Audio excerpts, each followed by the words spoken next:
अरे बिद्दू, आज घर में बहुत काम है। आज तुझे स्कूल जाने की जरूरत नहीं है।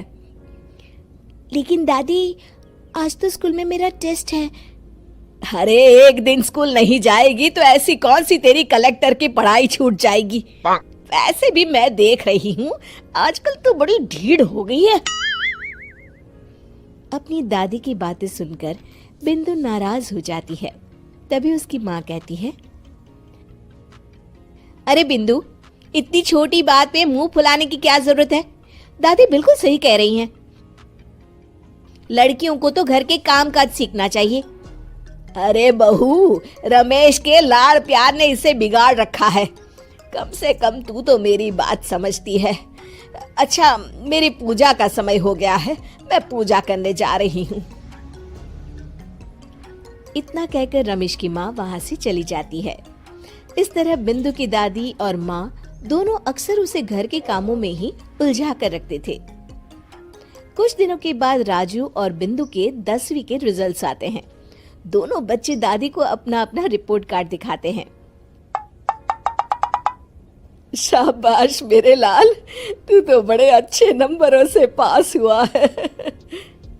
तभी बिंदु कहती है, दादी मैं भी अच्छे नंबरों से पास हुई हूँ।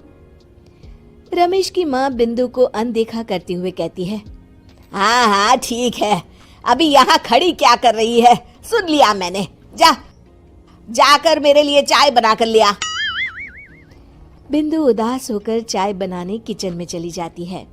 तभी राजू कहता है, दादी मैं क्रिकेट के कोचिंग सेंटर में एडमिशन लेना चाहता हूँ।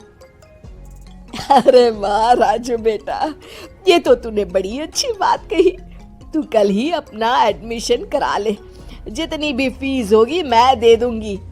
अरे एक दिन मेरा पोता विराट कोहली बनेगा।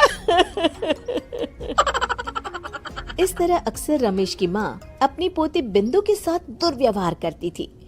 कुछ दिनों के बाद रमेश की माँ और उसकी पत्नी दोनों सास बहू मिलकर राजू का एडमिशन अच्छे स्कूल में करवा देते हैं, लेकिन बिंदु का एडमिशन नहीं करवाते।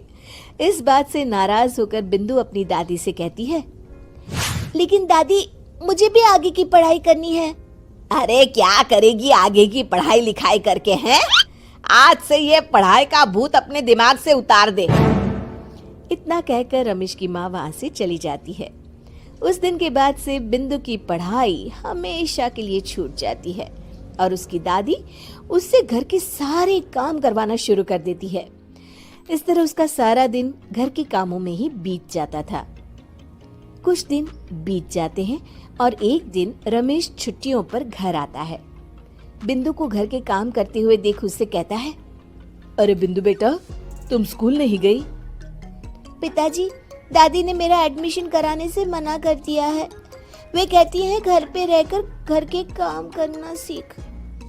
अपनी माँ का ये बर्ताव देख रमेश को बहुत गुस्सा आता है और वो अपनी माँ से कहता है, माँ ये तुमने क्या किया? आगे की पढ़ाई के लिए स्कूल में बिंदु का एडमिशन क्यों नहीं करवाया?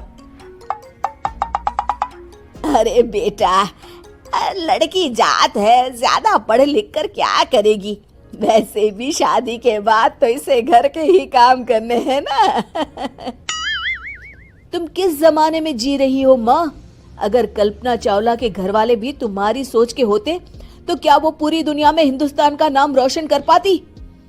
इसका स्कूल छुड़वाकर तुम इसका भविष्य बर्बाद कर रही हो, लेकिन मेरे रहते ऐसा नहीं होगा। बिंदु बेटा, कल ही तुम्हारा एक अच्छे स्कूल में एडमिशन करा दूंगा। तुम जितना चाहे उतना पढ़ो। मेरे होते हुए तुम्हें किसी बात की चिंता करने की जरूरत नहीं है।